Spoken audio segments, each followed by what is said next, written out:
Hi, എല്ലാവർക്കും നമസ്കാരം. ഇന്ന് ഞങ്ങളിവിടെ വന്നിട്ടുള്ളത് നമ്മുടെ ഒ പികളിൽ ഇന്ന് വളരെ കോമൺ ആയിട്ട് കണ്ടുവരുന്നൊരു പ്രശ്നമാണ് ഗ്യാസിൻ്റെയൊക്കെ ബുദ്ധിമുട്ട്, പ്രത്യേകിച്ച് ദഹന സംബന്ധമായിട്ടുള്ള ബുദ്ധിമുട്ടുകൾ. ഈ ഒരു നോമ്പുകാലം കഴിഞ്ഞതോടുകൂടെ വളരെയധികം ആൾക്കാർ പറയുന്നൊരു കംപ്ലൈൻറ്റാണ് അസിഡിറ്റി, ഗ്യാസ്, മലബന്ധം. അതുമായി ബന്ധപ്പെട്ട് ഒട്ടനവധി ആളുകൾ നമ്മുടെ അടുത്ത് വരാറുണ്ട്. അപ്പോൾ ഇന്ന് ഇതിനെക്കുറിച്ച് ചെറിയൊരു ചർച്ചയുമായിട്ടാണ് ഞങ്ങൾ വന്നിട്ടുള്ളത്. ഞാൻ doctor Shahala C H, senior കൺസൾട്ടൻ്റാണ് ബാസിൽ സോമ്യ ഹോസ്പിറ്റലിലെ പാണ്ടിക്കാട്.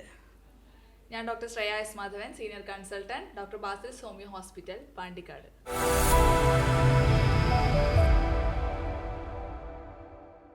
ഡോക്ടറെ, ഇന്ന് വളരെയധികം കോമൺ ആയിട്ട് കണ്ടുവരുന്നുണ്ട് അല്ലേ ഗ്യാസിൻ്റെ ബുദ്ധിമുട്ട്. ഗ്യാസ് എന്ന് പറയുമ്പോൾ നമുക്കറിയാം, നമ്മൾ ഓൾറെഡി നമ്മൾ നോർമലായിട്ട് അകത്തേക്ക് കുറേ ഗ്യാസ് പോകുന്നുണ്ട്. അതായത് നമ്മൾ സംസാരിക്കുന്ന സമയത്ത് അല്ലെങ്കിൽ സാധാ ഭക്ഷണം കഴിക്കുന്ന സമയത്തൊക്കെ ഒരുപാട് ഗ്യാസ് ഉള്ളിലേക്ക് പോകുന്നുണ്ട്. അതേപോലെ തന്നെ നമ്മൾ വയറിനകത്തും ഗ്യാസ് കുറേ ഫോം ചെയ്യുന്നുണ്ട്, നോർമലായിട്ട് ഫോം ചെയ്യുന്നുണ്ട്. പക്ഷെ ഇതിൽ നിന്നൊക്കെ ഒരു വ്യത്യസ്തമായിട്ട് ചില ആളുകൾക്ക് ഒരുപാട് ഗ്യാസിൻ്റെ ഇഷ്യൂസ് വരാറുണ്ട്. ഇഷ്യൂസ് എന്ന് പറയുമ്പോൾ ഒരുപാട് ഞാൻ കാണുന്നത് കൂടുതലായിട്ട് മുതിർന്ന ആൾക്കാരിൽ, കുറച്ച് പ്രായം ചെന്ന ആളുകളിൽ ഒരുപാട് കാലമായിട്ട് ഈ ഗ്യാസിൻ്റെ ബുദ്ധിമുട്ട് പറയാറുണ്ട്. അപ്പം അത്തരം ആളുകൾക്കൊക്കെ നമുക്ക് മെഡിസിൻ കൊടുത്തു കഴിഞ്ഞാൽ വളരെ എഫക്റ്റീവായിട്ട് ഇതൊരു റിലീഫ് കിട്ടാറുണ്ട്. പക്ഷെ ചില ആളുകളിൽ പെട്ടെന്ന് വരും ഗ്യാസിൻ്റെ ബുദ്ധിമുട്ട്. അത് നെഞ്ഞിരിച്ചിലായിട്ട് അല്ലെങ്കിൽ പൊളിച്ചു തികട്ടലായിട്ടൊക്കെ വരാറുണ്ട്, അല്ലെങ്കിൽ ഗ്യാസ്ട്രിക് അൾസറൊക്കെ ആയിട്ട് വരാറുണ്ട്. പ്രത്യേകിച്ച് ഈ യുവാക്കളിൽ നമ്മുടെ ഈ ഒരു ഭക്ഷണ രീതിയൊക്കെ കാരണം കൂടുതലായിട്ട് ഇന്ന് അത്തരം യുവാക്കളിലാണ് പെട്ടെന്ന് ഇതിൻ്റെ ഒരു ബുദ്ധിമുട്ട് കണ്ടുവരുന്നത്. പിന്നെ കുട്ടികളിലും വരുന്നുണ്ട്, പ്രത്യേകിച്ച് മലബന്ധമൊക്കെ ഉള്ള കുട്ടികളിൽ വളരെ ഇന്ന് കോമൺ ആണ്. അപ്പോൾ ഇത്തരം കേസുകളൊക്കെയാണ് ഞാൻ കൂടുതലായിട്ട് കണ്ടുവരുന്നത്. അപ്പോൾ ഡോക്ടർ ഒ പിയിൽ എങ്ങനെയാണ് കൂടുതലായിട്ട് ഈ ഗ്യാസിൻ്റെ ബുദ്ധിമുട്ടൊക്കെ കൂടുതലായിട്ട് കണ്ടുവരുന്നത്, ഒന്ന് ഷെയർ ചെയ്യാൻ പറ്റുമോ? നമുക്ക് കോമൺലി വരാറുള്ളത് തന്നെയാണ്. പക്ഷേ റീസെൻ്റ് ആയിട്ടുള്ളൊരു ഇൻസിഡൻറ്റ് ഞാൻ പറയാം. ഒരു പേഷ്യൻ്റ് ഉണ്ടായിരുന്നു. ആൾ കുറേ കാലമായിട്ട് ഗ്യാസിൻ്റെ ബുദ്ധിമുട്ടായിട്ട് ഒരുപാട് ഡോക്ടേഴ്സിനെ കാണിക്കുന്നുണ്ട്. എപ്പോഴും അൻറ്റാസിഡുകൾ കൂടുതലായിട്ട് എടുക്കുന്നുണ്ട്. എൻഡോസ്കോപ്പി ഒക്കെ ചെയ്തു. പക്ഷേ അതിൽ എൻഡോസ്കോപ്പിയിലൊക്കെ ജസ്റ്റ് ആൻട്രൽ ഗ്യാസ്ട്രൈറ്റിസ് എന്നുള്ള മാത്രം ഒരു ഇഷ്യൂ മാത്രമേ കണ്ടിട്ടുണ്ടായിരുന്നുള്ളൂ. അപ്പം എൻ്റെ അടുത്ത് വന്ന സമയത്ത് ഞാൻ കുറച്ച് ടെസ്റ്റുകൾ കൊടുത്തിട്ടുണ്ടായിരുന്നു. അതായത് ആൾ ബാക്കിയൊക്കെ ഓക്കെയാണ്, അൻറ്റാസിഡുകൾ എടുക്കുന്നുണ്ട് റെഗുലറായിട്ട്, എന്നിട്ടും അത് പരിപൂർണമായിട്ട് മാറുന്നില്ല, അക്യൂട്ടായിട്ട് മാത്രമേ അതിനൊരു റിലീഫ് കിട്ടുന്നുള്ളൂ എന്ന്. അപ്പോൾ നമ്മൾ ടെസ്റ്റ് ചെയ്ത് നോക്കിയപ്പോഴാണ് അതിൽ ഞാൻ ബൈലൊന്ന് ടെസ്റ്റ് ചെയ്യാൻ കൊടുത്തിട്ടുണ്ടായിരുന്നു. അപ്പോൾ ആൾക്ക് ബൈൽ കൂടിയിട്ടാണ് ഇരിക്കുന്നത്. അപ്പോൾ നമുക്കിതൊന്ന് മനസ്സിലാക്കാവുന്നത് എന്താണെന്ന് വെച്ച് കഴിഞ്ഞാൽ, എല്ലാവർക്കും ഒരു തെറ്റിദ്ധാരണയുണ്ട്, വെറും വയറിൻ്റെ സിംറ്റംസ് മാത്രമാണ് ഇത്തരത്തിൽ പുളിച്ചതകട്ടൽ, നെഞ്ചരിച്ചൽ പോലെയുള്ള ബുദ്ധിമുട്ടുകൾ ഉണ്ടാക്കുക എന്നുള്ളത്. എന്നാൽ അങ്ങനെയല്ല വരുന്നത്. ഇദ്ദേഹത്തിനെ സംബന്ധിച്ചിടത്തോളം നമ്മൾ നോക്കുമ്പോൾ ബൈൽ പിഗ്മെൻറ്റ്സ്, അതായത് ബൈലിൻ്റെ അളവ് കൂടുതലായിരുന്നു. അത്തരം കണ്ടീഷൻ വരുമ്പോൾ ഗ്യാസ്ട്രിക് ഇഷ്യൂസ് കൂടാറുണ്ട്. അതുപോലെ തന്നെയാണ് കോർട്ടിസോൾ എന്ന് പറയുന്ന ഹോർമോൺ, പൊതുവെ സ്ട്രെസ് ഹോർമോൺ എന്നൊക്കെ നമ്മൾ അറിയപ്പെടും. കോർട്ടിസോളിൻ്റെ അളവ് കൂടുന്ന സമയത്തും ഇത്തരത്തിൽ ഗ്യാസ്ട്രിക് ഇഷ്യൂസ് കൂടുതലായിട്ട് നമുക്ക് കാണാറുണ്ട്. അതുപോലെ നമ്മൾ ഇപ്പോൾ എൻഡോസ്കോപ്പി എടുത്ത് നോക്കുമ്പോൾ കാണുന്നതാണ് എച്ച് പൈലോറി ബാക്ടീരിയൻ്റെ ഇൻഫെക്ഷൻ. അത് ഇത്തരത്തിലുള്ള ബുദ്ധിമുട്ടുകൾ വരുന്ന സമയത്തും നമുക്ക് ഗ്യാസ്ട്രിക് ഇഷ്യൂസ് കൂടുതലായിട്ട് പേഷ്യൻസിൽ കാണാറുണ്ട്. അപ്പോൾ അത് എന്താണ് എന്നുള്ളതാണ് ഫസ്റ്റ് നമ്മൾ ഫൈൻഡ് ഔട്ട് ചെയ്യേണ്ടത്. അല്ലാതെ വെറുതെ മെഡിക്കൽ ഷോപ്പിൽ പോയിട്ട് ഒരുപാട് ആൻറ്റാസിഡുകൾ വാങ്ങി കഴിച്ചതുകൊണ്ട് അതൊരു കംപ്ലീറ്റ് ക്യൂറായിട്ട് അവിടെ മാറുന്നില്ല. ഈ വയറിൻ്റെ മാത്രമല്ല മറ്റു ഓർഗൻസിൻ്റെയും ഇതേപോലെ ബുദ്ധിമുട്ട് കാണിക്കാറുണ്ട് അല്ലേ ഡോക്ടർ? അതെ അതെ. അതിൽ പ്രധാനപ്പെട്ട് പറയാനുള്ളത് നമുക്ക് ലിവറിൻ്റെ ബുദ്ധിമുട്ടുകൾ അല്ലെങ്കിൽ പാങ്ക്രിയാസ് ഗ്രന്ഥിയുമായി ബന്ധപ്പെട്ടുള്ള ബുദ്ധിമുട്ടുകളൊക്കെ ഉണ്ടെങ്കിൽ പല ആളുകളിലും അത് ഗ്യാസ് ആയിട്ടാണ് മാനിഫെസ്റ്റ് ചെയ്യുക, അല്ലെങ്കിൽ പുറത്തേക്ക് അത് കാണിക്കാം. അപ്പോൾ പലർക്കും കണ്ടെത്താൻ കഴിയാറില്ല. അപ്പോൾ അതിൽ സ്ക്രീനിങ് ടെസ്റ്റ് ആയിട്ട് നമ്മൾ പറയാറുള്ളത് അൾട്രാസൗണ്ട് പറയാറുണ്ട്. അപ്പോൾ ആ അൾട്രാസൗണ്ടിൽ കൃത്യമായിട്ട് നമുക്ക് മനസ്സിലാക്കാൻ പറ്റും ലിവറിൻ്റെ ഇഷ്യൂസ് ഉണ്ടോ. അല്ലെങ്കിൽ പിത്താശയവുമായി ബന്ധപ്പെട്ട് ഒരുപാട് കേസുകൾ ഇന്ന് വരുന്നുണ്ട്. പ്രത്യേകിച്ച് ഈ ഡെലിവറിയൊക്കെ കഴിഞ്ഞ് കിടക്കുന്ന സ്ത്രീകളിൽ ഗ്യാസിൻ്റെ ഇഷ്യൂസ് വളരെ കോമൺ ആണ്. ആ ഗ്യാസ് മാത്രമല്ല, അവർക്ക് വേദനയായിട്ട് വരാറുണ്ട്. ഗ്യാസ് കൂടി അത് വേദനയായിട്ട് പെട്ടെന്ന് ഹാർട്ട് അറ്റാക്ക് ആണോന്നൊക്കെ വിചാരിച്ച് ഓടിപ്പോകുന്ന കുറേ ആൾക്കാരുണ്ട്. അപ്പം അത്തരം കേസുകളിലൊക്കെ ഇത് ഗ്യാസിൻ്റെ പ്രധാന കാരണം പിത്താശയത്തിൽ കല്ലോ അല്ലെങ്കിൽ പാങ്ക്രിയാസ് ഗ്രന്ഥിയിൽ കല്ലോ അല്ലെങ്കിൽ ലിവറിൻ്റെ എന്തെങ്കിലും ബുദ്ധിമുട്ടുകൾ, പ്രത്യേകിച്ച് ഫാറ്റി ലിവർ പോലെയുള്ള കേസുകളിലൊക്കെ കൂടുതലായിട്ട് ഗ്യാസ് കാണുന്നുണ്ട്. അപ്പോൾ ഫാറ്റി ലിവറിൻ്റെ കേസ് പറയുകയാണെങ്കിൽ നമ്മൾ ഇന്ന് ചെറിയ കുട്ടികൾ മുതൽ വലിയ മുതിർന്ന ആൾക്കാരിലും ഒരു 90% ആൾക്കാരിൽ ഒരു സ്കാനിങ് എടുത്ത് നോക്കിക്കഴിഞ്ഞാൽ നമ്മൾ ഫാറ്റി ലിവർ കണ്ടുവരുന്നുണ്ടല്ലോ അല്ലേ. അപ്പോൾ ആ ഫാറ്റി ലിവറിൽ നമ്മൾ ചെറിയ കുട്ടികളിൽ പ്രത്യേകിച്ച് ഒരു ഒബീസായിട്ടല്ല, പ്രത്യേകിച്ച് പൊണ്ണത്തടിയുള്ള കുട്ടികളിലാണ് കോമൺ ആയിട്ട് കണ്ടുവരുന്നത്. കാരണം ഇപ്പോഴത്തെ കുട്ടികളൊന്നും കൂടുതലായിട്ട് ഫൈബർ അടങ്ങിയിട്ടുള്ള ഭക്ഷണമൊന്നും കഴിക്കുന്നില്ല. കൂടുതലായിട്ട് ജങ്ക് ഫുഡ്, അല്ലെങ്കിൽ ബേക്കറി ഐറ്റംസ്, മധുര പലഹാരങ്ങളൊക്കെയാണ് കൂടുതലായിട്ട് കഴിക്കുന്നത്. അപ്പോൾ അത്തരം കുട്ടികൾക്ക്, ന്യൂ ജനറേഷൻ കുട്ടികൾക്കൊക്കെ ഫാറ്റി ലിവർ വളരെ കോമൺ ആണ്.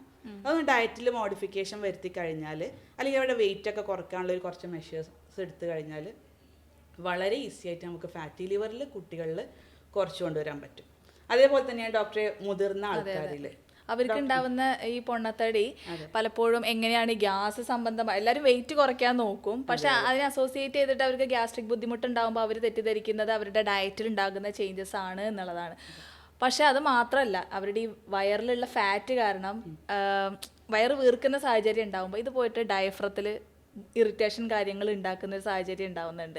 അതും പലപ്പോഴും ഈ ഗ്യാസിൻ്റെ ബുദ്ധിമുട്ടുകൾക്ക് കാരണമാകാറുണ്ട്. അതുപോലെ ഇപ്പോൾ നമ്മൾ ഈ യങ്സ്റ്റേഴ്സിൻ്റെ അടുത്ത് നമ്മൾ പറയുന്ന സമയത്ത് അവരുടെ അടുത്ത് കമ്മ്യൂണിക്കേറ്റ് ചെയ്യുമ്പോൾ അവർ പറയാറുണ്ട്, ഡോക്ടർ ഞങ്ങൾ എക്സസൈസ് ചെയ്യുന്നുണ്ട്, ടർഫിൽ കളിക്കാൻ പോകുന്നുണ്ട്, അതുപോലെ തന്നെ വേണ്ട രീതിയിലുള്ള ഭക്ഷണം കാര്യങ്ങളൊക്കെ ചെയ്യുന്നുണ്ട് എന്നുള്ളത്. പക്ഷെ നമ്മളൊന്നും കൂടെ അവരുടെ അടുത്ത് ഒന്നും കൂടെ ആഴത്തിൽ ചോദിച്ചാലാണ് മനസ്സിലാക്കാൻ പറ്റുന്നത്, പലപ്പോഴും ഇവരുടെ ഈ ടർഫ് കളി എന്ന് പറയുന്നത് രാത്രിയായിരിക്കും, ജോലി കഴിഞ്ഞ് വന്നിട്ടായിരിക്കും ഫുട്ബോളോ ക്രിക്കറ്റോ എന്താണ് അവർക്ക് വേണ്ടതെന്ന് ഉണ്ടെങ്കിൽ പോയി കളിക്കാൻ പോകുന്നത്. അതായത് ഒരു 9 മണിക്ക് ശേഷം ഇവരിത് കളി കഴിഞ്ഞ് വരും, അത് കഴിഞ്ഞിട്ടാണ് ഫുഡ് കഴിക്കുന്നത്. അത് പലപ്പോഴും എന്താണ്, ഈ മന്തി, അൽഫാം പോലെയുള്ള ഹെവി ഫുഡ് ഐറ്റംസ് ആണ് കഴിക്കുന്നുണ്ടായിരിക്കുക. അപ്പോൾ എന്താ സംഭവിക്കുന്നത്, അവരുടെ ഈ എന്താണോ അവർക്ക് വേണ്ടതെന്ന് വെച്ച് കഴിഞ്ഞാൽ ഒന്നല്ലെങ്കിൽ തടി കുറയ്ക്കാനായിരിക്കും, അല്ലെങ്കിൽ വയറ് കുറയ്ക്കുന്ന രീതിയിലായിരിക്കും, ഗ്യാസ്ട്രിക് ഇഷ്യൂസ് ആയിരിക്കും. ഇതൊക്കെ നേരെ തിരിഞ്ഞിട്ടാണ്, റിവേഴ്സ് ആയിട്ടാണ് അതെ ബാധിക്കുന്നുണ്ടായിരിക്കുക. അത് അത്തരത്തിൽ നമ്മളെടുത്ത് നോക്കിക്കഴിഞ്ഞാൽ ഇതൊന്നും നമുക്കൊരു എക്സസൈസോ അല്ലെങ്കിൽ ഒരു ഗുഡ് ലൈഫ് സ്റ്റൈലായിട്ട് നമുക്ക് കണക്കാക്കാൻ പറ്റാത്തൊരു കാര്യമാണ്. ഈ പുറത്തുനിന്ന് ഭക്ഷണം കഴിക്കുന്ന കാര്യം നമ്മൾ കൂടുതൽ എടുത്ത് നോക്കുമ്പോഴാണ് ഈ H. പൈലോറിൻ്റെ ഇൻഫെക്ഷനും കൂടുതലായിട്ട് വരുന്നത്. അത് പലപ്പോഴും പേഷ്യൻസ് നമ്മളടുത്ത് ചോദിക്കും, എൻഡോസ്കോപ്പി മാത്രം എടുത്ത് നോക്കിയാലാണോ മനസ്സിലാവുക എന്നുള്ളത്. പക്ഷെ നമുക്ക് സിമ്പിളായിട്ട് തന്നെ യൂറിയ ബ്രെത്ത് ടെസ്റ്റ് ഉണ്ട്, അതെടുത്ത് നോക്കിക്കഴിഞ്ഞാൽ H. പൈലോറിൻ്റെ ഇൻഫെക്ഷൻ വന്നിട്ടുണ്ടോ എന്നുള്ളതും നമുക്കറിയാൻ പറ്റുന്ന കാര്യമാണ്, പെട്ടെന്ന് കണ്ടുപിടിക്കാൻ പറ്റും. പിന്നെ ഈ H. പൈലോറിൻ്റെ കാര്യം നമ്മൾ കുറയ്ക്കാൻ വേണ്ടിയിട്ടുള്ള ഭക്ഷണങ്ങൾ റെഗുലേറ്റ് ചെയ്യുക. അതുപോലെ തന്നെ ഇത് പലപ്പോഴും അൾസറിലോട്ട് മാറുന്നൊരു സാഹചര്യം ഉണ്ടാവാറുണ്ട്. ചില കേസുകളിൽ ക്യാൻസർ വരെ എത്താറുണ്ട്. H. പൈലോറി ഇൻഫെക്ഷൻ ട്രീറ്റ് ചെയ്യാത്ത കേസുകളിൽ വയറിലെ ക്യാൻസർ, കുടലിലെ ക്യാൻസറിലേക്ക് വരെ എത്താറുണ്ട്. അതാണ് ഈ ഹൈപ്പോ അസിഡിറ്റിയും ഹൈപ്പർ അസിഡിറ്റിയും ഇപ്പോൾ കോമൺ ആയിട്ട് നമ്മൾ കണ്ട് അല്ലെങ്കിൽ ആൾക്കാർക്ക് പരിചയമായിക്കൊണ്ടിരിക്കുകയാണ്. പണ്ട് എല്ലാവരും വിചാരിച്ചിരുന്നത് ഈ ആസിഡിന്റെ ഉൽപാദനം കൂടുതലാണ്, അതുകൊണ്ട് മാത്രമാണ് ഇത് വരുന്നത് എന്നുള്ളതാണ്.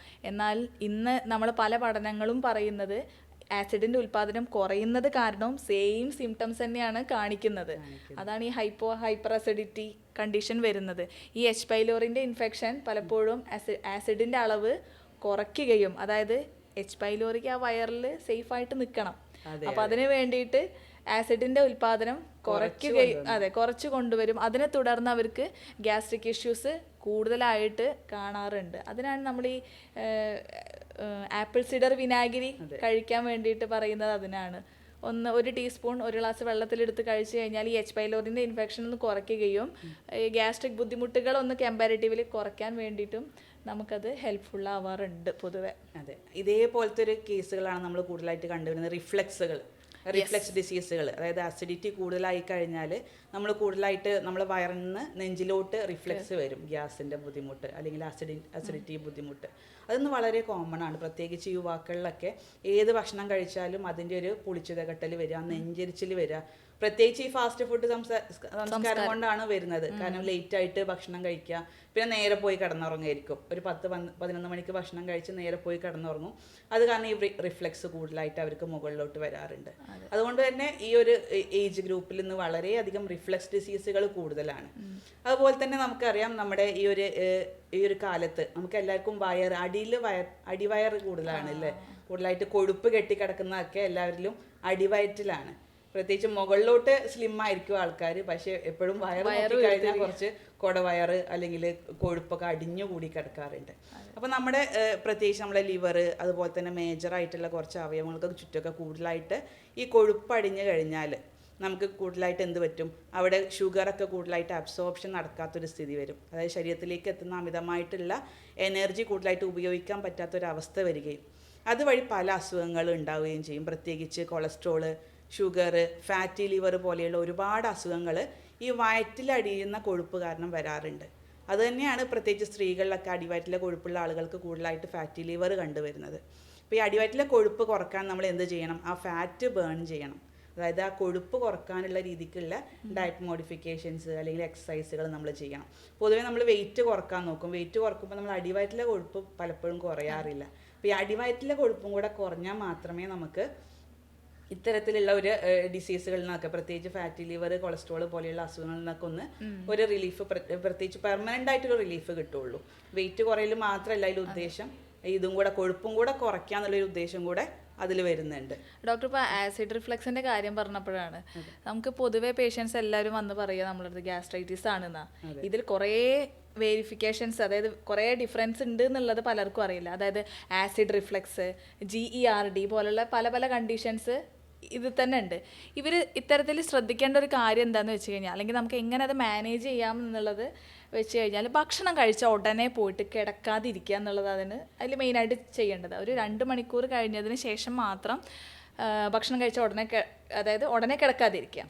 അതുപോലെ നമ്മൾ ശ്രദ്ധിക്കേണ്ട മറ്റൊന്നാണ്, കിടക്കുന്നത് എപ്പോഴും ഇടത് ഭാഗം ചെരിഞ്ഞ് കിടക്കുക എന്നുള്ളത് അതിലൊരു ഇമ്പോർട്ടൻ്റ് ആയിട്ടുള്ളതാണ്. കാരണം നമ്മുടെ വയറിൻ്റെ പൊസിഷനിങ് അങ്ങനെയാണ് വരുന്നത്.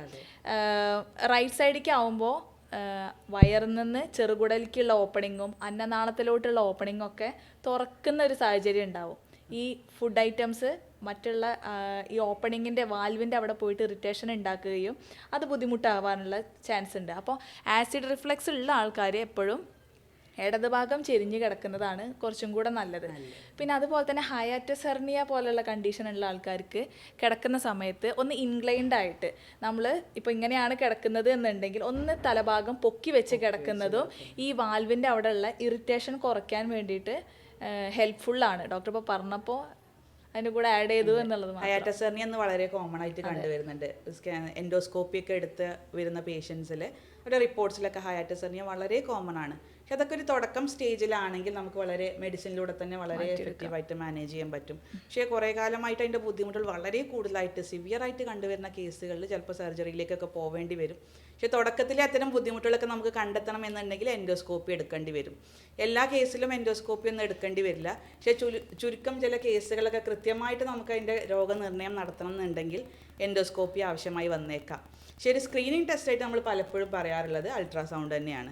അൾട്രാസൗണ്ടിൽ ഒട്ടുമിക്ക ദഹന പ്രശ്നങ്ങളുമായി ബന്ധപ്പെട്ട അസുഖങ്ങളൊക്കെ, നമുക്ക് ലിവറുമായി ബന്ധപ്പെട്ടുള്ളത് അല്ലെങ്കിൽ പാങ്ക്രിയാസ്, പിത്താശയവുമായി ബന്ധപ്പെട്ടുള്ള ഒരുപാട് ബുദ്ധിമുട്ടുകൾ നമുക്ക് സ്ക്രീനിങ് ടെസ്റ്റ് ആയിട്ടുള്ള അൾട്രാസൗണ്ടിലൂടെ കണ്ടെത്താൻ പറ്റും. പക്ഷേ ചുരുക്കം ചില കേസുകളിൽ പ്രത്യേകിച്ച് നമുക്ക് H. പൈലോറി ഇൻഫെക്ഷൻസ് ഒക്കെ കൂടിയ കേസുകളിൽ അത് ചിലപ്പോൾ അൾസർ ആയിട്ടുണ്ടോ അല്ലെങ്കിൽ ക്യാൻസറിലേക്കൊക്കെ പോയിട്ടുണ്ടോ എന്നൊക്കെ കൺഫർമേഷൻ നടത്തണമെങ്കിൽ ചില കേസുകൾ എൻഡോസ്കോപ്പി തന്നെ വേണ്ടി വരും. പല ആളുകളും എൻഡോസ്കോപ്പി എടുക്കാൻ മടിക്കാറുണ്ട്. അതിൻ്റെ ഒരു കോംപ്ലിക്കേഷൻസ് അല്ലെങ്കിൽ പ്രൊസീജിയറിൻ്റെ ഒക്കെ പ്രശ്നം കാരണം മടിക്കാറുണ്ട്. പക്ഷേ ആവശ്യമായിട്ടുള്ള കേസുകൾ ചെയ്യുന്നേ വേണം, കാരണം അത് കണ്ടെത്തണം എന്നുണ്ടെങ്കിൽ. അപ്പോൾ എൻഡോസ്കോപ്പി നമുക്ക് ചില സിംറ്റംസ് വെച്ചിട്ട് തന്നെ മനസ്സിലാക്കാൻ പറ്റും എങ്ങനെ എപ്പോഴൊക്കെ എടുക്കേണ്ടത് എന്നുള്ളത്. എപ്പോഴും ഉണ്ടാകുന്ന നെഞ്ചരിച്ചിൽ ഒരു അക്യൂട്ട് ആയിട്ടുള്ളതല്ല, കുറേ കാലങ്ങളായിട്ടുള്ള നെഞ്ചരിച്ചിലാണ് മെഡിസിൻസ് എടുത്തിട്ട് മാറുന്നില്ല എന്നുണ്ടെങ്കിൽ എൻഡോസ്കോപ്പി എടുത്ത് നോക്കാം. അതുപോലെ തന്നെ ഇടയ്ക്കിടയ്ക്ക് റീകറൻ്റ് ആയിട്ട് മാറാതെ വരുന്ന അൾസറുകൾ, വായൽ അൾസർ വരുന്നുണ്ടെങ്കിൽ എൻഡോസ്കോപ്പി എടുത്ത് നോക്കുന്നത് നല്ലതാണ്. അതുപോലെ ഒരു പുളിവെള്ളം അല്ലെങ്കിൽ പുളിച്ചതകട്ടൽ ഇടയ്ക്ക് വരുന്നുണ്ടെങ്കിൽ എൻഡോസ്കോപ്പി എടുത്ത് നോക്കേണ്ടത് അനിവാര്യമായിട്ടുള്ള ഒന്നാണ്.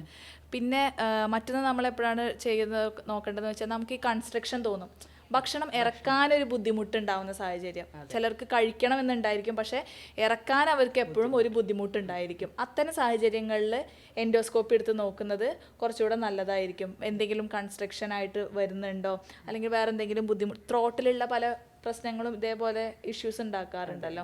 അപ്പോൾ അതെന്തെങ്കിലുമൊക്കെ ആണോ എന്നുള്ളത് റൂൾ ഔട്ട് ചെയ്ത് നോക്കാൻ വേണ്ടിയിട്ട്. അതുപോലെ ഭക്ഷണം കഴിച്ച ഉടനെ ഉണ്ടാകുന്ന ഛർദി, രാവിലെ എഴുന്നേറ്റിട്ടുണ്ടാവുന്ന ഛർദി, ഈ മഞ്ഞ കളറ് പച്ച കളറിലൊക്കെ വെള്ളം പുളിച്ച് തേട്ടി വരുന്ന അവസ്ഥ ഉണ്ടാകുന്ന സമയത്തൊക്കെ എൻഡോസ്കോപ്പി എടുത്ത് നോക്കുന്നത് എന്താണ് എന്നുള്ളത് കറക്റ്റ് ഒന്ന് റൂൾ ഔട്ട് ചെയ്ത് നോക്കാൻ നല്ലതായിരിക്കും എപ്പോഴും.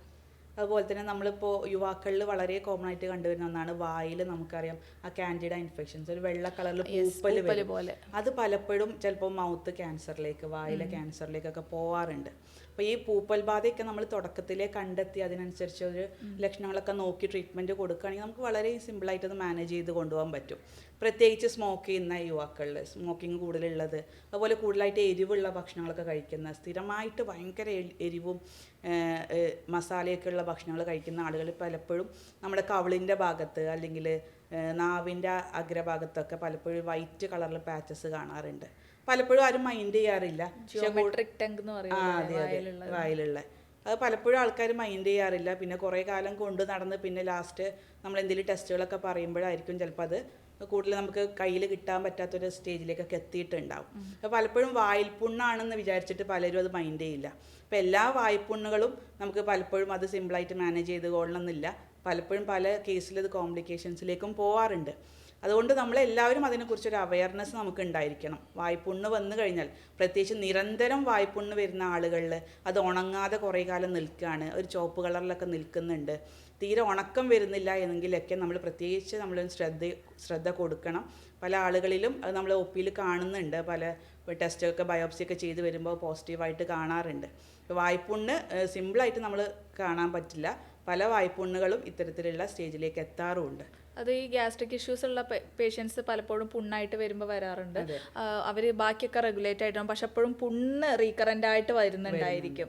അപ്പം നമ്മൾ നോക്കുമ്പോഴാണ് ഈ വായപ്പുണ്ണ് റീകറൻ്റ് ആയിട്ട് വരാൻ ഉണ്ടാവുന്ന സാഹചര്യങ്ങളാണ് പലപ്പോഴും ഈ സിങ്കിൻ്റെ അളവ് കുറയുന്ന, ബോഡിയിൽ സിങ്കിൻ്റെ ഡെഫിഷ്യൻസി ഉണ്ടാവുന്ന സമയത്ത് ഇത്തരത്തിൽ വരും. അപ്പോൾ നമ്മൾ സിങ്ക് കൂടി അടങ്ങിയിട്ടുള്ള സീ ഫുഡ് ഐറ്റംസിലൊക്കെയാണ് കൂടുതലായിട്ടുള്ളത്. അതായത് മത്സ്യങ്ങൾ കൂടുതലായിട്ട്, അതുപോലെ തന്നെ നട്ട്സ് കാര്യങ്ങളിൽ ഉണ്ട്, മിൽക്ക് പ്രൊഡക്ട്സിലൊക്കെ ധാരാളം സിങ്ക് ഉണ്ട്. അതുകൊണ്ടാണ് ചിലപ്പോൾ നമ്മൾ ഭക്ഷണം തൈരൊക്കെ കൂടുതലായിട്ട് ഫുഡിൽ ഉൾപ്പെടുത്താൻ വേണ്ടിയിട്ട് പറയാറുള്ളത്. അപ്പോൾ അത് ഇതേപോലെ തന്നെ സിങ്കിൻ്റെ അളവ് കുറഞ്ഞു കഴിഞ്ഞാലും റീകറൻ്റ് ആയിട്ട് വായിൽ പുണ്ണ് വരാം. പിന്നെ നമ്മൾ നോക്കുമ്പോൾ എങ്ങനെയാണ് ഈ വയറിൻ്റെ സംബന്ധമായിട്ട് പുണ്ണ് വരുന്നത് എന്ന് നോക്കിക്കഴിഞ്ഞാൽ, ഈ വയറിൽ അൾസറോ അല്ലെങ്കിൽ ബുദ്ധിമുട്ടുകൾ ഉണ്ടാകുമ്പോൾ പൊതുവേ നമ്മൾ വൈറ്റമിൻ B12 ഡെഫിഷ്യൻസി ഉണ്ടായിരിക്കും, അബ്സോർപ്ഷൻ കുറയും. അതുപോലെ തന്നെ വൈറ്റമിൻ ഡിൻ്റെ അബ്സോർപ്ഷൻ കുറയും. ഈ വൈറ്റമിൻ B12 ഒക്കെയാണ് നമ്മൾ വായയുടെ ബാക്കി ലൈനിങ് കാര്യങ്ങളൊക്കെ നന്നായിട്ട്, മ്യൂക്കസ് മെംബ്രെയിനൊക്കെ നന്നായിട്ട് ഉള്ള പ്രവർത്തനത്തിനൊക്കെ വേണ്ടത്. അപ്പോഴാണ് ഈ നമ്മൾ B കോംപ്ലക്സ് വൈറ്റമിൻസ് എടുത്തു കഴിഞ്ഞാൽ പുണ്ണ് മാറുന്നുണ്ട് എന്ന് പറയുന്നത്. അതാണ് സാഹചര്യം. അപ്പോൾ നമുക്ക് കോറിലേറ്റ് ചെയ്യാൻ പറ്റും. വയറിലുള്ള അൾസർ ഉണ്ടെന്നുണ്ടെങ്കിൽ ഈ വൈറ്റമിൻ B12 കഴിച്ച് മാറുന്നുണ്ടെങ്കിൽ പലപ്പോഴും അത് വായ്പുണ്ണും വയറിലുള്ള അൾസറും കോറിലേറ്റ് ചെയ്യുന്നത് അങ്ങനെയാണ്. അപ്പോൾ അത് വയറിലുള്ള പുണ്ണിൻ്റെ സാഹചര്യമായിരിക്കാൻ ചാൻസ് കൂടുതലാണെന്ന് നമുക്ക് മനസ്സിലാക്കിയെടുക്കാൻ പറ്റും. അത് അതാണ് പിന്നെ വരുന്നതാണ് ഈ സ്ട്രെസ്സിൻ്റെ ഇഷ്യൂസ് വരുന്നതും. അതും ഒരു തരത്തിൽ പുണ്ണിന് ഉണ്ടാവാനുള്ള സാഹചര്യം കൂട്ടാറുണ്ട്. അതും ഞാൻ ഈ നേരത്തെ പറഞ്ഞ പോലെ ഹോർമോൺസിൽ ഉണ്ടാകുന്ന പല ചേഞ്ചസും വായ്പുണ്ണിന് കാരണമാകാറുണ്ട്. അപ്പോൾ എല്ലാതും വയറിലെ പുണ്ണിൻ്റെ കാരണം കൊണ്ടല്ല വരുന്നത്. എന്താണെന്നുള്ളത് നമ്മൾ ഫൈൻഡ് ഔട്ട് ചെയ്യേണ്ടത് ഇമ്പോർട്ടൻ്റ് ആയിട്ടുള്ളൊരു കാര്യമാണ്. അതുപോലെയാണ് ഡോക്ടർ, കുട്ടികൾക്ക് ഉണ്ടാവുന്ന ഗ്യാസ്ട്രിക് ഇഷ്യൂസും വളരെ കോമൺ ആണ് ഇപ്പോൾ. കുട്ടികളിൽ പ്രത്യേകിച്ച് നമ്മൾ കണ്ടുവരുന്നത്, അമ്മമാരൊക്കെ പറയുന്നത് പലപ്പോഴും അവർക്ക് വയറുവേദനയാണെന്ന് പറയാറുണ്ട്. പ്രത്യേകിച്ച് സ്കൂളിൽ പോകുന്ന കുട്ടികളൊക്കെ ആണെങ്കിൽ രാവിലെ എണീറ്റ ഉടനെ വയറുവേദന പറയും. പക്ഷെ അമ്മമാർ പലപ്പോഴും എന്താ വിചാരിക്കുക, അതൊരു കുട്ടി കള്ളം പറയുന്നതാണ്, സ്കൂളിൽ പോകാൻ മടി കാരണം പറയുന്നതെന്നൊക്കെ പലപ്പോഴും പറയാറുണ്ട്. പക്ഷേ കുട്ടിയെ സംബന്ധിച്ച് അത് വലിയൊരു പ്രശ്നം തന്നെയാണ് വയറുവേദന എന്ന് പറയുന്നത്. കുട്ടി ചിലപ്പോൾ നോണ പറയുന്നൊന്നും ആവില്ല. അപ്പോൾ കൃത്യമായിട്ട് കുട്ടിയെ ഒന്ന് നോക്കി പരിശോധിച്ചൊക്കെ നോക്കിക്കഴിഞ്ഞാൽ പലപ്പോഴും പല കുട്ടികളിലും നമ്മൾ മലബന്ധം സ്ഥിരമായിട്ട് കണ്ടുവരുന്നുണ്ട്. കുട്ടികളിൽ അവർ ടോയ്ലറ്റിൽ പോകുന്നുണ്ടാവും, പക്ഷെ അത് കംപ്ലീറ്റ് പോകുന്നുണ്ടാവില്ല മലം. പിന്നെ ടോയ്ലറ്റിൽ ഇറങ്ങി വരും, പിന്നെ സാധാ പോലെ പോകും, പിന്നീട് വീണ്ടും അതുപോലെ തന്നെ ഗ്യാസിൻ്റെ ബുദ്ധിമുട്ടൊക്കെ ആയിട്ട് വരും. ചിലപ്പോഴും ഇത് രക്ഷിതാക്കളെ അറിയുന്നില്ല. കുട്ടികൾക്ക് മലബന്ധം ഉള്ളത് രക്ഷിതാക്കൾ അറിയുന്നുണ്ടാവില്ല. അപ്പോൾ ആ മലബന്ധം കാരണം കുട്ടികൾക്ക് വയറുവേദന വരാം, ഗ്യാസിൻ്റെ ബുദ്ധിമുട്ടുകളൊക്കെ വരാം. പ്രത്യേകിച്ച് സ്കൂളിലെ കുട്ടികളിലാണ് നമ്മൾ കൂടുതലായിട്ട് OPയിൽ കണ്ടുവരുന്നത്. അതുപോലെ തന്നെ ചെറിയ കുട്ടികളിൽ നമ്മൾ ആ ടോയ്ലറ്റ് ട്രെയിനിങ് ഒക്കെ സ്റ്റാർട്ട് ചെയ്യുന്ന കുട്ടികളിൽ, നമ്മളെ കുട്ടികൾക്കൊക്കെ അറിയാം ഈ ഒരു ഡയാപ്പർ കൂടുതലായിട്ട് യൂസ് ചെയ്യുന്ന കുട്ടികളാണ് ഇപ്പോൾ അധികം. ഒരു 3 വയസ്സ് വരെയൊക്കെ 4 വയസ്സ് വരെയൊക്കെ കൂടുതലായിട്ട് പാമ്പേഴ്സ് ഉപയോഗിക്കുന്ന കുട്ടികളാണ്. അപ്പോൾ അതിൽ നിന്നൊക്കെ ഒരു മാറ്റം വരുത്തി ഒരു ടോയ്ലറ്റ് ട്രെയിനിങ് കൊടുക്കുന്ന സമയത്ത്, അതായത് പോട്ടി ട്രെയിനിങ് കൊടുക്കുന്ന സമയത്ത് അവർക്ക് വളരെ ബുദ്ധിമുട്ടാണ് അതിലേക്കൊന്ന് മാറിക്കിട്ടാൻ. അപ്പോൾ ആ സമയത്ത് കുട്ടികൾ കൂടുതലായിട്ട് മലം പിടിച്ചു വെക്കുകയും അതുവഴി കോൺസ്റ്റിപ്പേഷൻ, മലബന്ധം ഉണ്ടാകുന്ന സാഹചര്യങ്ങളൊക്കെ വളരെ കൂടുതലാണ്. അതുപോലെ തന്നെ നമുക്ക് 1 വയസ്സ് കഴിഞ്ഞ കുട്ടികളിലും കൂടുതലായിട്ട് കണ്ടുവരുന്നുണ്ട്. അതുപോലെ തന്നെ മുലപ്പാൽ മാറ്റിയിട്ട് നമ്മൾ ഭക്ഷണങ്ങൾ കൂടുതലായിട്ട് ഇൻട്രൊഡ്യൂസ് ചെയ്യുന്ന സമയത്ത് ആ വീനിങ് പീരിയഡിലെ കുട്ടികൾക്ക് മലബന്ധം കൂടുതലായിട്ട് കണ്ടുവരുന്നുണ്ട്. അപ്പോൾ ഇതൊക്കെ കുട്ടികൾ എന്ന് പറയുമ്പോൾ അവർക്ക് എക്സ്പ്രസ് ചെയ്യാൻ കൂടുതലായിട്ട് കഴിയില്ല. അപ്പോൾ നമ്മൾ കൂടുതലായിട്ട് ഡോക്ടേഴ്സ് വേണം അത് കണ്ടെത്തിയിട്ട് അതിനനുസരിച്ചുള്ള മരുന്നുകളോ അല്ലെങ്കിൽ അതിൽ ഡയറ്റ് മോഡിഫിക്കേഷൻ വരുത്തിയാൽ തന്നെ കുറേ മാറ്റങ്ങൾ വരും. കോൺസ്റ്റിപ്പേഷൻ്റെ കാര്യം പറഞ്ഞ പോലെ തന്നെയാണ് നമ്മൾ കഴിക്കുന്ന ഭക്ഷണവും കുഞ്ഞുങ്ങളെ, അതായത് ചെറിയ കുട്ടികൾ മുതൽ നമ്മളിപ്പോൾ ചൂയിങ് ഒക്കെ അവർക്ക് സെൽഫ് ആയിട്ട് തന്നെ പഠിപ്പിച്ചു കൊടുക്കുന്നുണ്ട്. അതുപോലെ തന്നെ നമ്മൾ ഇൻട്രൊഡ്യൂസ് ചെയ്യാൻ അവരെ സ്വന്തമായിട്ട് കഴിക്കാൻ ട്രെയിൻ ചെയ്യാറുണ്ട്. പക്ഷേ ഈ സ്കൂൾ പീരീഡ് ആവുന്ന സമയത്ത് ഇവർക്ക് വയറുവേദന ഡോക്ടർ പറഞ്ഞല്ലോ, അതേപോലെ തന്നെയാണ് ഈ ഗ്യാസ്ട്രിക് ഇഷ്യൂസ് കൂടുന്നതിൻ്റെ ഒരു മെയിൻ കാരണം അതാണ്. നമ്മൾ രാവിലെ എഴുന്നേൽക്കും, ഹറിബറി ആയിരിക്കും, ബ്രേക്ക്ഫാസ്റ്റ് കഴിക്കലൊക്കെ വേഗം കഴിക്കുക എന്നുള്ള ഇതായി വേഗം സ്കൂൾ വാനിൽ കയറ്റി വിടുക എന്നൊരു സാഹചര്യമാണ്. പക്ഷെ അങ്ങനെ ചെയ്യുന്നത് വഴി പലപ്പോഴും സ്പീഡ് പിക്കപ്പ് ചെയ്യുന്നത് വഴി അവർ ചൂയിങ് ഒന്നും നന്നായിട്ട് നടക്കുന്നില്ല, നന്നായിട്ട് ചവച്ചരച്ച് കഴിക്കുന്നില്ല. നമുക്കറിയാം ദഹനം സ്റ്റാർട്ട് ചെയ്യുന്നത് തന്നെ നമ്മുടെ വായിൽ നിന്നാണ്. അപ്പോൾ നന്നായിട്ട് ചവച്ചരയ്ക്കാത്തത് വഴി പല നമുക്ക് ബോഡിക്ക് അബ്സോർബ് ചെയ്യേണ്ട കാര്യങ്ങളും അബ്സോർപ്ഷൻ നടക്കാതെ വരും, ഡൈജഷൻ പ്രോപ്പർ ആവാതെ വരും. ചെറുതിൽ മുതലേ ഗ്യാസ്ട്രിക് ഇഷ്യൂസ് സ്റ്റാർട്ട് ചെയ്യാനുള്ളൊരു മെയിൻ കാരണം അതാണ്. ഈ വായിലുള്ള സലൈവറി അമിലേസ് എന്നൊക്കെ പറയുന്ന പല എൻസൈംസും ഉണ്ട്. അതൊക്കെയാണ് ഈ കാർബോഹൈഡ്രേറ്റ് പോലുള്ള കാര്യങ്ങളുടെയൊക്കെ ഡൈജഷൻ ഇനീഷ്യേറ്റ് ചെയ്യുന്നത്. അവിടെ നിന്നാണ് ഇത് സ്റ്റാർട്ട് ചെയ്യുന്നത് തന്നെ. അപ്പോൾ നന്നായിട്ട് ചൂയിങ് ഇല്ല എന്നുണ്ടെങ്കിൽ പലപ്പോഴും ഗ്യാസ്ട്രിക് ഇഷ്യൂസ് കുട്ടികളിലൊക്കെ കൂടുന്നതിൻ്റെ കാരണം അതാണ്. അതുപോലെ തന്നെയാണ് നമ്മൾ വേഗം വിഴുങ്ങുന്നത് വഴി എയറും കൂടുതലായിട്ട് അകത്ത് ചെല്ലും. ഇതും ഒരു കണക്കിന് ഒഫൻസീവ്. ചില കുട്ടികളൊക്കെ നമ്മളെടുത്ത് പോയി കഴിഞ്ഞാൽ ഭയങ്കര ഫ്ലാറ്റുലൻസ് ഒക്കെ ഭയങ്കര ആയിരിക്കും അവർക്ക്. അതിൻ്റെയൊക്കെ ഒരു മെയിൻ കാരണം ഈ ഡൈജഷൻ ക്ലിയർ ആവാത്തതും ഈ വിഴുങ്ങുന്നത് കൂടുതലായിട്ട് കണ്ടുവരുന്നതും കൊണ്ട് കൂടിയാണ് യഥാർത്ഥത്തിൽ. അതെ, ഈ കീഴ്വായുവിനൊക്കെ കൂടുതലായിട്ട് സ്മെല്ലുള്ള ആളുകളൊക്കെ പിന്നെ കൂടുതലായിട്ട് ഈ ഇറച്ചി മീനൊക്കെ കൂടുതലായിട്ട് കഴിക്കുന്ന ആൾക്കാരാണ്. പ്രത്യേകിച്ച് നൈട്രോജനസ് ഫുഡ് ഐറ്റംസ്, പ്രത്യേകിച്ച് ഇറച്ചി, പോർക്ക്, ബീഫ് കൂടുതലായിട്ട് കഴിക്കുന്ന ആളുകളിൽ ഇത്തരത്തിൽ ഭയങ്കര സ്മെല്ലോട് കൂടിയിട്ടുള്ള കീഴ്വായു അല്ലെങ്കിൽ ഗ്യാസ് ഒക്കെ കൂടുതലായിട്ട് അങ്ങനെ പറയാറുണ്ട്. അപ്പം അത്തരം ആളുകളൊക്കെ എളുപ്പം ഡൈജസ്റ്റ് ചെയ്യുന്ന ഭക്ഷണങ്ങൾ കൂടുതൽ കഴിക്കാൻ ശ്രദ്ധിക്കുക. അതുപോലെ തന്നെ പയറ്, ബീൻസ് പോലെയുള്ള ഭക്ഷണങ്ങൾ കഴിക്കുന്ന ആളുകളിലും ഈ ഒരു ഇഷ്യൂസ് കൂടുതലായിട്ട് കണ്ടുവരുന്നുണ്ട്. അപ്പോൾ എളുപ്പം ഡൈജസ്റ്റ് ചെയ്യുന്ന അല്ലെങ്കിൽ ഗ്യാസിന്റെ ഫോർമേഷൻ കുറക്കുന്ന ഭക്ഷണങ്ങളാണ് ഇത്തരം ആളുകൾ കൂടുതലായിട്ട് ചൂസ് ചെയ്യുന്നത്. അതുപോലെ ചൂടോടുകൂടെ ഭക്ഷണങ്ങൾ കഴിക്കുന്നതും ഈ പ്രോട്ടീൻ്റെ ഒക്കെ ഡൈജഷൻ മീൻസ് എളുപ്പമാക്കും. അപ്പോഴും ഈ ഗ്യാസ്ട്രിക് ഇഷ്യൂസ് കുറയ്ക്കാൻ വേണ്ടിയിട്ട് സഹായിക്കുന്നുണ്ട്. അതുപോലെ തന്നെ ഉള്ളിയുടെ കണ്ടന്റ് കൂടുതലുണ്ടെങ്കിലും ഈ ഫ്ലാറ്റുലൻസിനൊക്കെ ഒഫൻസീവ് ആയിട്ടുള്ള സ്മെല്ലായിരിക്കും. കാരണം അതിൽ സൾഫർ കണ്ടന്റ് ഉണ്ട്. അത് H2S പോലെയുള്ള ഒഫൻസീവ് ആയിട്ടുള്ള ഗ്യാസ് ഫോർമേഷൻ ഉണ്ടാക്കും. അപ്പോൾ കൂടുതലായിട്ട് ഈ ഫ്ലാറ്റുലൻസിന് കീഴ്വായിനൊക്കെ ഭയങ്കര സ്മെല്ല് ഉണ്ടാവാൻ അതും ഒരു കാരണം ആണ്.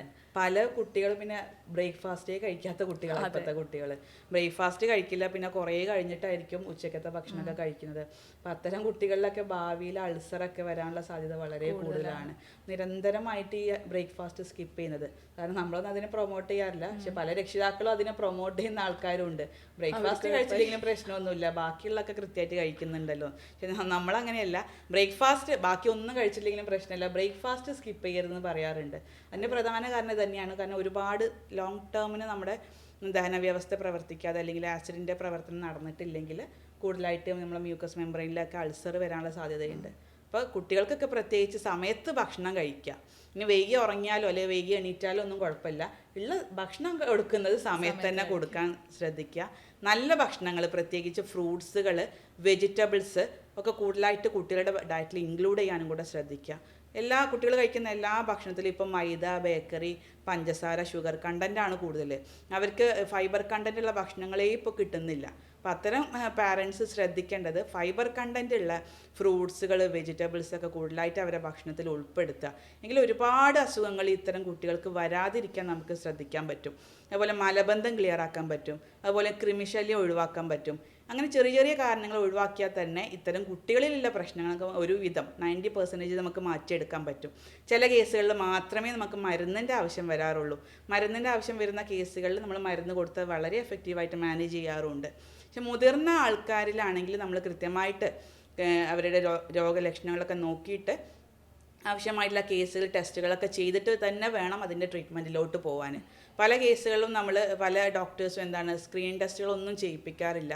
ജസ്റ്റ് ഗ്യാസാന്ന് പറയുമ്പോൾ അതിനുള്ള ഗ്യാസിൻ്റെ മരുന്ന് മാത്രം കൊടുത്ത് വിടുന്ന ഒരുപാട് ആൾക്കാരുണ്ട്. അപ്പോൾ അത്തരം ആളുകളിലൊക്കെ ഹിഡൻ ആയിട്ട് എന്തെങ്കിലും ബുദ്ധിമുട്ടുകൾ ഉണ്ടാവും. അപ്പോൾ അതിന് കൃത്യമായിട്ട് സ്ക്രീൻ ടെസ്റ്റുകൾ നമ്മൾ ചെയ്യിപ്പിക്കുക. സ്ക്രീൻ ടെസ്റ്റ് ചെയ്താൽ തന്നെ നമുക്ക് ഒരുപാട് പ്രശ്നങ്ങൾ കണ്ടെത്താൻ പറ്റും. അതിനനുസരിച്ചുള്ള ട്രീറ്റ്മെൻറ്റ് കൂടെ നമുക്ക് കൊടുക്കുകയാണെങ്കിൽ ഒരു പരിധി വരെ ഇത്തരം ബുദ്ധിമുട്ടുകൾ കൂടാതെ അല്ലെങ്കിൽ അതിൻ്റെ കോംപ്ലിക്കേഷൻസിലേക്ക് എത്താതെ നമുക്ക് കൊണ്ടുപോകാൻ പറ്റും. അതുപോലെ തന്നെ കുട്ടികളുടെ ഭക്ഷണ രീതി പറഞ്ഞപ്പോൾ അവർക്ക് മസ്റ്റായിട്ട് ആഡ് ചെയ്യുക. പ്രീബയോട്ടിക് ആണെന്നുണ്ടെങ്കിലും പ്രോബയോട്ടിക് ആണെന്നുണ്ടെങ്കിലും അല്പം കേടൊക്കെ എപ്പോഴും ദിവസവും കുട്ടികൾക്ക് കൊടുക്കാൻ വേണ്ടിയിട്ട് ശ്രദ്ധിക്കുക. അതായത് പ്രീബയോട്ടിക് എന്ന് പറയുന്ന സമയത്ത് ഈ നമ്മുടെ വയറിലുള്ള ബാക്ടീരിയയ്ക്ക് വേണ്ട ഫുഡ് ഐറ്റംസും കൂടിയാണ്. അതായത് ഇങ്ങനെ വഴുവഴുപ്പുള്ള സാധനങ്ങളാണ് കൂടുതലായിട്ട് പ്രീബയോട്ടിക്കിൽ വരുന്ന കണ്ടൻസ്. അതായത് എക്സാമ്പിളായിട്ട് ഇപ്പോൾ വെണ്ടയ്ക്ക, അതിലൊക്കെ ആ ഒരു വഴുവഴുപ്പ് ഉണ്ടല്ലോ, അതൊക്കെ അത്തരം ഭക്ഷണങ്ങൾ കൂടുതൽ ആഡ് ചെയ്യുന്നത് വഴി അത് ഈ ബാക്ടീരിയൽ കൾച്ചർ കൂടുതൽ എൻഹാൻസ് ചെയ്യാൻ വേണ്ടിയിട്ട് സഹായിക്കുന്ന കണ്ടന്റുള്ള കാര്യങ്ങളാണ്. അതുപോലെ നമുക്ക് ഗ്യാസ്ട്രിക് ഇഷ്യൂസ് റെഗുലേറ്റ് ചെയ്യാൻ ബെസ്റ്റാണ് ഇരട്ടി മധുരം ഉണ്ടല്ലോ. ഇരട്ടി മധുരം കഴിക്കുന്നത് നമ്മുടെ ഗ്യാസ്ട്രിക് ഇഷ്യൂസ് ഒക്കെ കുറയ്ക്കാൻ വേണ്ടിയിട്ട് സഹായിക്കുന്ന ഒരു കാര്യമാണ്. അതുപോലെ കരിഞ്ജീരകം, ഇത് എച്ച് പൈലോറിൻ്റെ ഇൻഫെക്ഷനൊക്കെ കുറയ്ക്കാൻ വേണ്ടിയിട്ട് സഹായിക്കുന്ന ഒന്നാണ് കരിഞ്ജീരകം കഴിക്കുന്നത്. അതുപോലെ ഗ്രീൻ ടീ, ക്യാബേജ്, ഇതൊക്കെ കഴിക്കുന്നതും എച്ച് പൈലോറി ഇൻഫെക്ഷൻ കുറയ്ക്കാൻ വേണ്ടിയിട്ട് സഹായിക്കും. അപ്പോൾ നമ്മൾ ഗ്രീൻ ടീ എടുക്കുന്ന സമയത്ത് ഗ്യാസ്ട്രിക് ഇഷ്യൂസ് ഉള്ള ആൾക്കാർ എച്ച് പൈലോറി ഉണ്ടാകുമ്പോൾ മോസ്റ്റ്ലി അതൊരു അൾസറിക്കുള്ള ടെൻഡൻസി കൂടുതലാണ്. മിഡ് ടൈം ആയിട്ട് എടുക്കാൻ ശ്രദ്ധിക്കുക. അതായത് ബ്രേക്ക്ഫാസ്റ്റിൻ്റെയും ഉച്ചഭക്ഷണത്തിൻ്റെ ഇടയ്ക്ക് അല്ലെങ്കിൽ ഉച്ചഭക്ഷണവും നൈറ്റ് ഫുഡിൻ്റെ ഇടയ്ക്കായിട്ട് കഴിക്കുക. എം ടി സ്റ്റൊമക്കിൽ ഒരിക്കലും ഗ്രീൻ ടീ കാര്യങ്ങൾ കൂടുതലായിട്ട് ഉൾപ്പെടുത്തുന്നത് ബുദ്ധിമുട്ടായിരിക്കും. മിഡ് ടൈം ആയിട്ട് കഴിക്കുന്നതായിരിക്കും കുറച്ചുകൂടെ നല്ലത്. അതുപോലെ കുർക്കുമിൻ എന്ന് പറയുന്നത് നല്ലൊരു ആൻറ്റി ഓക്സിഡൻ്റ് ആണ്. നമ്മളെ ബോഡിയിലുള്ള ടോക്സിസിറ്റി ഒക്കെ കുറയ്ക്കാൻ സഹായിക്കുന്ന വളരെ പവർഫുൾ ആയിട്ടുള്ള കണ്ടൻ്റാണ് കുർക്കുമിൻ. അതായത് മഞ്ഞളിലുള്ള കണ്ടൻ്റാണത്. അതെ അതെ. അപ്പോൾ അത്തരത്തിലുള്ള ഭക്ഷണത്തിൽ ആൻറ്റി ഓക്സിഡൻസ് കൂടുതലായിട്ട് ഉൾപ്പെടുത്തുക, ഇഞ്ചി ഉൾപ്പെടുത്തുന്നതൊക്കെ ഈ ഗ്യാസ്ട്രിക് ഇഷ്യൂസ് കുറയ്ക്കാൻ നമുക്ക് നല്ല ഹെൽപ്ഫുള്ളാണ്. ഈവൻ വെയിറ്റ് ലോസിനും ഒക്കെ ഇത് നല്ല ഹെൽപ്ഫുള്ളായിട്ടുള്ള കാര്യങ്ങളാണ്. അതുപോലെ തന്നെ നമ്മുടെ അസിഡിറ്റി കൂടുതലുള്ള ആൾക്കാർ കഴിക്കാൻ പറ്റുന്ന ഒരു ബെസ്റ്റ് ജ്യൂസാണ് കുക്കുംബർ ജ്യൂസ്. കുക്കുംബർ ജ്യൂസ് എന്ന് വെച്ചാൽ നമ്മൾ ഫ്രഷ് ആയിട്ടുള്ള കുക്കുംബർ തൊലിയൊക്കെ കളഞ്ഞിട്ട് വെള്ളമൊന്നും ആഡ് ചെയ്യാതെ നമുക്ക് ഡെയിലി 2 നേരം കഴിക്കുക. ഒരു ഗ്ലാസ് കഴിക്കുന്നത് ഈ വയറിലെ അസിഡിറ്റി കുറക്കാൻ സഹായിക്കുന്നുണ്ട്. അങ്ങനെ കുക്കുംബറിൽ കൂടുതൽ ആൽക്കലൈൻ pH ആണ്. അത് നമ്മുടെ അസിഡിറ്റി കൂടുതലുണ്ടെങ്കിൽ അത് ന്യൂട്രലൈസ് ചെയ്ത് കൊണ്ടുപോകാൻ സഹായിക്കും. ഹൈപ്പർ അസിഡിറ്റി ഉള്ള ആൾക്കാർക്കും കുറച്ചും കൂടുതൽ ബെസ്റ്റ് ആണ് കുക്കുംബർ ജ്യൂസ്. അതുപോലെ തന്നെ ക്യാരറ്റ്, ബീട്രൂട്ട് എല്ലാം നല്ലതാണ് ഇത്തരം ആളുകൾക്ക്. അതുപോലെ അലോവേര നല്ലതാണ് ഡോക്ടർ. അലോവേര എം ടി സ്റ്റൊമക്കിൽ കഴിക്കുന്നത് അൾസർ ഉള്ള ആൾക്കാർക്ക് നല്ല ബെനിഫിഷ്യൽ ആയിട്ടുള്ള കാര്യമാണ്. അതുപോലെ തന്നെ കോൺസ്റ്റിപ്പേഷൻ, മലബന്ധമുള്ള ആൾക്കാർക്ക് ഏറ്റവും നല്ലൊരു ഹോം റെമഡിയാണ് കറിവേപ്പിൻ്റെ ഇല. നമ്മളെ വീട്ടിലൊക്കെ നമ്മൾ വെറുതെ കളയുന്ന ഒന്നാണ് കറിവേപ്പില. എല്ലാ കറിയിലും ഇടുന്നുണ്ടാവും, പക്ഷെ അത് പുറത്തെടുത്ത് കളയും, തുപ്പി കളയുന്ന ഒരു സാധനമാണ്. ആ കറിവേപ്പില നമ്മൾ ചവച്ച് കഴിക്കുക, അല്ലെങ്കിൽ മോരിലൊക്കെ ഇട്ടിട്ടൊന്ന് സംഭാരം ആക്കിയിട്ട് അല്ലെങ്കിൽ ജ്യൂസൊക്കെ ആക്കിയിട്ട് കഴിക്കുകയാണെങ്കിൽ വളരെ എഫക്റ്റീവായിട്ട് നമുക്ക് ഈ ഒരു കോൺസ്റ്റിപ്പേഷൻ, മലബന്ധമുള്ളവർക്ക് നമുക്കത് റിലീഫ് കൊടുക്കുന്നുണ്ട്. എന്താണ് എന്നുള്ളത് ഫൈൻഡ് ഔട്ട് ചെയ്തിട്ട് നമുക്കത് ട്രീറ്റ്മെൻറ്റ് എടുക്കുന്നതായിരിക്കും കുറച്ചും കൂടെ ബെനിഫിറ്റ് ആയിട്ടുള്ള കാര്യം.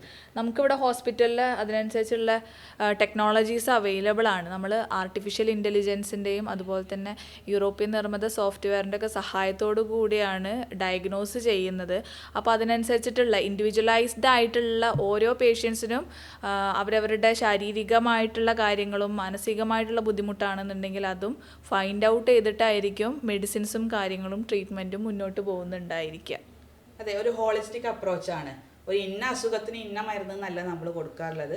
ടോട്ടലി ആ പേഷ്യൻറ്റിനെ നമ്മൾ പഠിച്ചിട്ട് ഒരു ഹോളിസ്റ്റിക് ആയിട്ടുള്ളൊരു അപ്രോച്ചിലൂടെയാണ് നമ്മൾ മെഡിസിൻസ് കൊടുക്കാറുള്ളത്. അപ്പോൾ അതുകൊണ്ട് തന്നെ ഒരു ഗ്യാസ് ഫോം ചെയ്യുന്ന നമ്മൾ പറഞ്ഞു, ഒരു വയറിൻ്റെ അസുഖം കൊണ്ട് മാത്രമല്ല എന്ന് പറഞ്ഞു ഡോക്ടർ, പല അസുഖങ്ങൾ കൊണ്ടും വരാറുണ്ട്. ഒരു ഹോളിസ്റ്റിക് അപ്രോച്ചിലൂടെ നമ്മൾ ഒരു പേഷ്യൻറ്റിനെ ട്രീറ്റ് ചെയ്യുകയാണെങ്കിൽ പല കാരണങ്ങളിലൂടെയുള്ള അസുഖങ്ങൾ നമുക്ക് കണ്ടെത്താനും അതുവഴി അത്തരം അസുഖങ്ങളെ അല്ലെങ്കിൽ ലക്ഷണങ്ങളൊക്കെ ട്രീറ്റ് ചെയ്ത് കൊണ്ടുവരാനും നമുക്ക് കഴിയാറുണ്ട്. ഒരുപാട് ആൾക്കാർക്ക് നമുക്ക് ഇത്തരം ഗ്യാസിൻ്റെ ഇഷ്യൂസ് അല്ലെങ്കിൽ ദഹന വ്യവസ്ഥയുമായിട്ടുള്ള ബുദ്ധിമുട്ടുകൾ കൊണ്ട് ബുദ്ധിമുട്ടുന്ന ഒരുപാട് ആൾക്കാർക്ക് നമുക്ക് ഈ ഒരു ട്രീറ്റ്മെൻറ്റ് ചികിത്സാ രീതിയിലൂടെ നമുക്ക് ആശ്വാസം കൊടുക്കാൻ കഴിഞ്ഞിട്ടുണ്ട്. കാലാകാലങ്ങളായിട്ട് അൻറ്റാസിഡ് ഒക്കെ എടുത്തു വരുന്ന പേഷ്യൻസ് നമ്മൾ ഒരുപാടാണ്. പക്ഷെ ഇത്തരത്തിൽ അൻറ്റാസിഡുകൾ കൂടുതൽ എടുക്കുന്നത് വഴി പല ബുദ്ധിമുട്ടുകളും അത് മറിഞ്ഞിരിക്കുന്നുണ്ട്.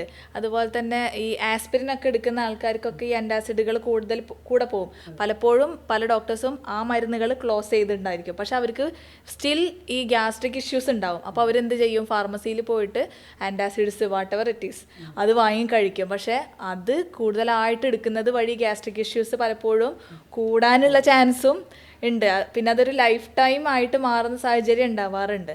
അപ്പോൾ നമുക്ക് എങ്ങനെയാണെന്ന് വെച്ച് കഴിഞ്ഞാൽ എന്താണെന്നുള്ളത് കാരണം കണ്ടെത്തിയിട്ടുള്ള സൊല്യൂഷൻ ആയതുകൊണ്ട് തന്നെ നമുക്കത് പരിപൂർണമായിട്ടും മാറ്റിയെടുക്കാൻ പറ്റാറുമുണ്ട്.